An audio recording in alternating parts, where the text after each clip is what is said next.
University మంచి భవిష్యత్తు కోసం తెలుగు విద్యార్థులు ఇష్టపడే యూనివర్సిటీ. కాల్ 9059052378 9059052379.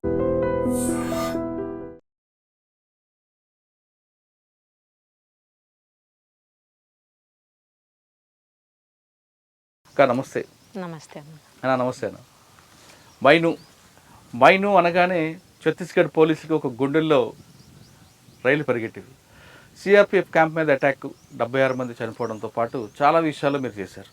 ఇంకా అక్క గురించి చెప్పాలంటే నల్లమల్ల ఫారెస్టు, ఏఓబి, డీకే అన్ని ప్రాంతాల్లో పనిచేశారు.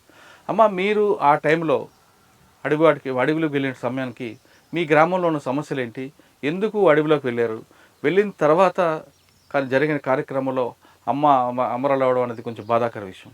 ఆ సంఘటన ఎలా జరిగింది ఫస్ట్ మీరు చెప్పండి. మీ ఆ సమయంలో నల్లమల్ల ప్రాంతం కానీ, ప్రకాశం జిల్లా ప్రాంతం కానీ, మీరు పుట్టి పెరిగిన అర్ధవీడు ప్రాంతం కానీ ఎలాంటి సమస్యలు ఉంటాయి? ఫస్ట్ మా అన్న పార్టీలోకి వెళ్ళాడు. అప్పుడు పెద్దగా మేము అంత జ్ఞానం కూడా లేదు. పార్టీకి ఎందుకు వెళ్ళారమ్మా సాగర్? అప్పుడు చదువుకుంటున్నాడు. చదువుకోవడానికి వెళ్ళి నేను చిన్నగానే ఉన్నప్పుడు అన్న చదువుకుంటూ ఎగ్జామ్ రాసి వస్తానని చెప్పేసి కంబంలో చదువుకున్నది. కంబం ఎగ్జామ్ రాసి వస్తానని చెప్పేసి వెళ్ళిపోయిండు. ఇక రాకపోతే ఎందుకు రాలేదా అని చెప్పేసి 2-3 మరుసటి రోజుకల్లా ఏం లేడు అని చెప్పేసి అంటే ఆ నక్సలైట్లలో వెళ్ళిపోయినాడు అనేది చెప్పి ప్రచారం అయింది. అరే అసలు ఎగ్జామ్ మా అమ్మ వచ్చి మమ్మల్ని అడిగింది, అన్న ఏం చెప్పి వెళ్ళాడంటే ఎగ్జామ్ కోసం అని బ్యాగు ఇవన్నీ పట్టుకున్నాడు వెళ్ళినాడు అని చెప్పినాము.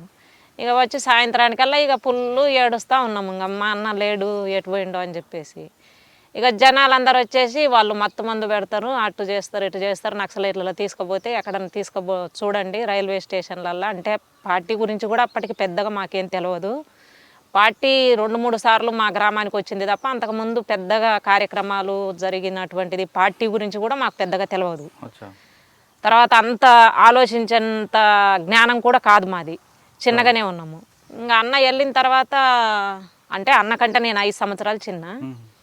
ఇంకా వెళ్ళిన తర్వాత చాలా లెక్క ఎతికినాము, రైల్వే స్టేషన్లు, బస్ స్టేషన్లు, మనకు తెలియదు పార్టీ ఎక్కడ అంటే తీసుకొని వెళ్ళి ఎటో తీసుకెళ్తారు అనేటువంటిది ప్రచారం ఉన్నది. అట్లా తిరిగినాము, చుట్టుపక్కల ఊర్లు తిరిగినాము. అంత లెక్క తిరిగితే కొండ దాటేసి యువతల సైడు అంటే మా ఊరు అర్ధవీడు మండలము లక్ష్మీపురం విలేజ్, అటు వెలగలపాయ లోయ అంటారు, ఆ లోయలో మా ఊరు ఉండేది. అయితే యువతల సైడు శంకరాపురం అని చెప్పేసి అక్కడ అర్ధవీడు పక్కన అక్కడ దళం ఉన్నదని చెప్పేసి తెలిసిన తర్వాత అక్కడికి వెళ్ళిండ్రు. అక్కడికి వెళ్తే మేము మా వాళ్ళు వెళ్ళేసరికి వాళ్ళు లేరు. అట్లా దాదాపు 4 రోజులు 5 రోజుల తర్వాత ఎక్కడో ఊరు దగ్గర ఉన్నాడు అని చెప్పేసి తెలిసినాక పోయి పట్టుకున్నాము. ఇక పట్టుకొని రావాలి ఇంటికి అని చెప్పేసి నేను, మా అన్న, మా చెల్లెలు, మా అమ్మ ముగ్గురం ఇంటికి రావాలని చెప్పేసి ఒకళ్ళం డ్రెస్ వదులుతాము, ఒకళ్ళం తుపాకీ తీసేస్తాము. ఇట్లా చేస్తుంటే దళం వాళ్ళు లేదమ్మా వస్తలేమ్మా రేపు తీసుకొస్తాం మీ అన్నను అని చెప్పేసి చెప్పేవాళ్ళు. ఇక అయినా కూడా ఇక మేము వదిలిపెడతలేము. సరే సాయంత్రం వరకు ఎనికిడిది పన్నాము. సరే అన్నారు, మాకు అన్నం తినమన్నారు. ఇక ఏడుకో ఊర్లోకి పంపించేసారు మా అన్నని. ఊర్లోకి పంపించి వాళ్ళు ఎక్కడో ఏరే సాట ఏపిడి పెట్టుకునే విధంగా పెట్టుకున్నారు. ఇక మేము సాయంత్రం దాకా చూసినాం, రాలేదు. తర్వాత తీసుకొస్తాం మీ ఊరికే అని చెప్పేసి చెప్తే ఇంకా తర్వాత పోయినాము, ఇంటికి పోయినాము. వారం తర్వాత ఇంటికి తీసుకొని వచ్చారు. అంటే దళం వచ్చింది ఊర్లోకి మళ్ళీ. ఇక ఊర్లోకి వచ్చి ఊర్లో 2-3 రోజులు ఊరి పక్కన ఆగిండ్రు. కానీ ఇంకా మేము ఏడుస్తూ ఉన్నాము. మా అన్న స్వీల్లో వస్తున్నాడు ఇంటికి, మళ్ళీ పోతున్నాడు. నేను యాడికి పోను అంటాడు, మళ్ళీ సాయంత్రానికల్లా మళ్ళీ వాళ్ళకి అన్నం తీసుకొని పోవడము ఇలా చేస్తున్నాడు. ఇక మేము ఎంత ఏడ్చినా ఇక ఇది కనికరిస్తలేడు. ఇక మా అమ్మ బాగా ఏడుస్తుంది. అసలు ఇప్పటిదాకా నిన్ను పెంచుకున్నది ఎందుకు, 3 చెల్లెళ్ళు ఉన్నారు. మా నాన్న వ్యవసాయమే, అయితే బాగా తాగుబోతు. మేము కొంచెం పెద్దగా అయ్యేసరికి మా నాన్న కుటుంబాన్ని పట్టించుకునేటువంటి పరిస్థితి లేదు, బాగా తాగి అట్లా ఉండడం. అమ్మ మీద భారం అంతా పడింది. అమ్మనే మేము చిన్నప్పటి నుంచి కూడా అమ్మనే అన్నీ చూసుకుండేది. నాన్న కూడా చేసేవాడు కానీ తక్కువ. ఇంకా ఈ తాగడం ఎక్కువైన తర్వాత బాగా ఫ్యామిలీకి సంబంధించిన బాధ్యత లేదు, అమ్మనే అన్నీ చేసేది. ఇంకా అట్లా మామ వాళ్ళు మా బంధువులందరూ వచ్చి ఏడిచిండ్రు. ఆయన ఏమి మాట్లాడతలేడు. నేను ఏడికి పోతున్నా, ఇక్కడే ఉంటున్నా కదా, ఎందుకు మీరు ఏడిచేది అంటాడు. ఇక వెళ్ళిపోయిండు. వెళ్ళిపోయి దాదాపు 6 నెలలు రాలేదు. ఇంకా పార్టీ అసలు ఇంటికెళ్ళి ఊర్లోకి రాలేదు, చుట్టుపక్కల రాలేదు. ఇంకా ఏడవడం ఇంకా ఎప్పుడు మాకు అసలు ఇప్పటికి కూడా చికెను మటన్లు ఇలాంటి అలవాటు లేదు.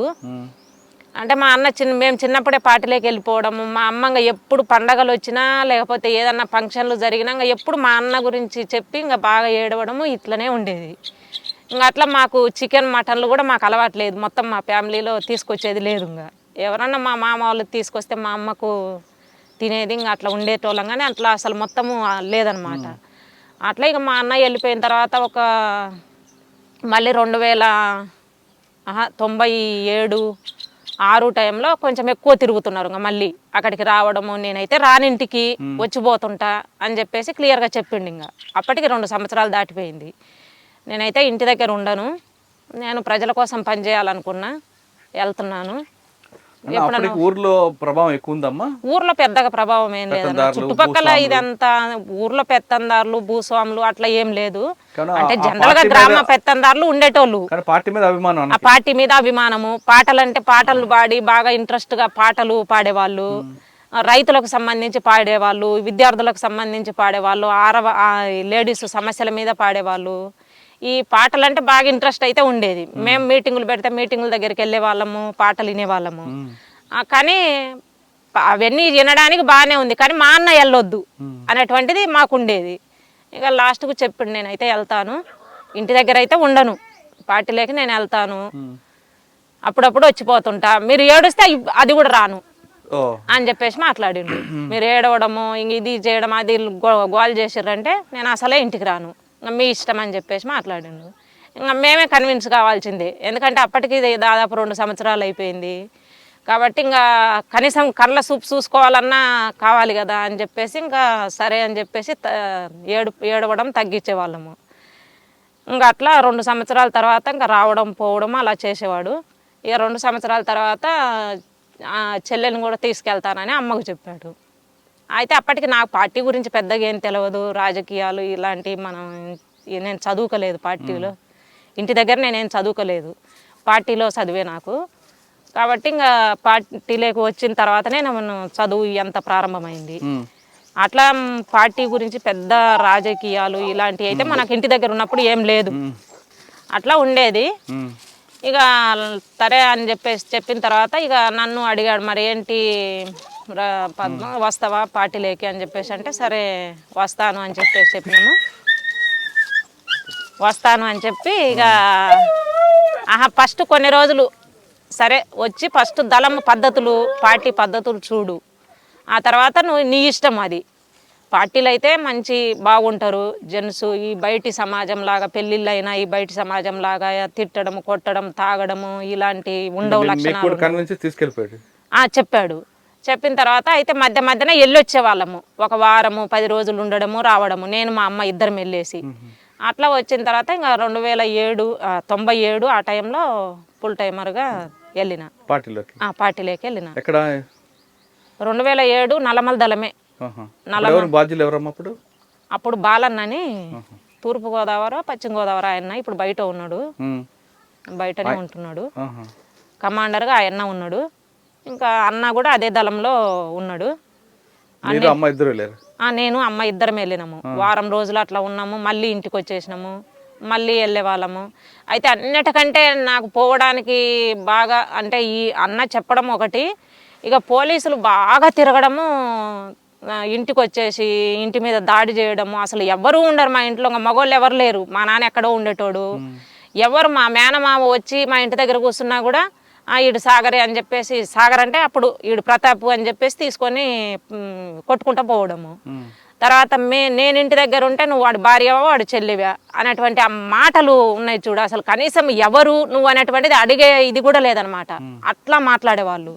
అసలు వీళ్ళకి ఏంది ఇంత ఇదిగా అడుగుతున్నారు, అసలు భార్య అనేది చెల్లి అనేటువంటిది తెలుసుకోకుండా కూడా ఎట్టనంటే అట్లా మాట్లాడుతున్నారు, కొడుతున్నారు, నన్ను కొట్టిండ్రు, మా అమ్మను కొట్టిండ్రు, మీ అన్న ఎక్కడున్నాడు అని చెప్పేసి మాట్లాడితే, ఎక్కడున్నా మా వదలదు పోయి పట్టుకోండి, మాకు దిక్కు లేకనే మేము ఏడుస్తున్నాము అని చెప్పేసి మాట్లాడినాము. ఇక మమ్మల్ని కొడితే మళ్ళీ తర్వాత ప్రజా సంఘాల వాళ్ళు ఎవరో పత్రిక వాళ్ళు వచ్చి అడిగినరు, మిమ్మల్ని ఏమన్నా పోలీసులు ఏమన్నా ఇబ్బంది పెట్టారా అంటే, అవును కొడుతున్నారు, వచ్చి వారానికి ఒకసారి వస్తారు, 2 రోజులకు ఒకసారి 3 రోజులకు ఒకసారి వచ్చి ఇంటి మీద పడి కొడుతున్నారు, బంధువులను కొడుతున్నారు, ఇట్లా చేస్తున్నారు అని చెప్పేసి అని ఇంకా ఈ అంతా ఎందుకు నేను వెళ్ళిపోతానని చెప్పేసి ఇంకా నేను పార్టీలోకి వెళ్ళిపోయాను. అంటే పోలీసుల వేధింపులే మీకు అటువైపు తీసుకురావడానికి ప్రధాన పోలీసులు వేధింపులే. నాకైతే మెయిన్ పార్టీలోకి అంతకుముందు అంత వెళ్ళాలనేటువంటి ఇంట్రెస్ట్ అయితే లేదు. అన్న చెప్పినా కూడా ఆ పార్టీ రాజకీయాలు మనకు తెలియదు కాబట్టి అంత పెద్దగా ఇది లేదు. కానీ పోలీసుల వేధింపుల వల్లనే వెళ్ళిపోవడం ఎవరమ్మా అప్పుడు అనేటువంటిది బాగా ఎక్కువ వేధించిన పోలీస్? అట్లా గుర్తు లేదన్న, ఆహా. అట్లా గుర్తులేదు. అంటే సమయం సందర్భం లేకుండా రావడం, కొట్టడం. కొట్టడము అంటే ఓన్లీ పార్టీలోకి వెళ్ళిపోయిన దానికి పోలీసులకు అందరికీ తెలుసు, గవర్నమెంట్కు తెలుసు, పోలీసులకు తెలుసు. ఫ్యామిలీ వెళ్ళిపోమని చెప్పేసి ఏ తల్లిదండ్రులు చెప్పరు. ఎందుకంటే కని పెంచుకున్న పిల్లలను మీరు మా దగ్గర ఉండకుండా మీరు వెళ్ళిపోండి పార్టీలోకి అని చెప్పేది చాలా తక్కువ. ఒకవేళ చెప్తున్నారు అంటే పార్టీ రాజకీయాలు వాళ్ళకి అర్థమవుతాయి.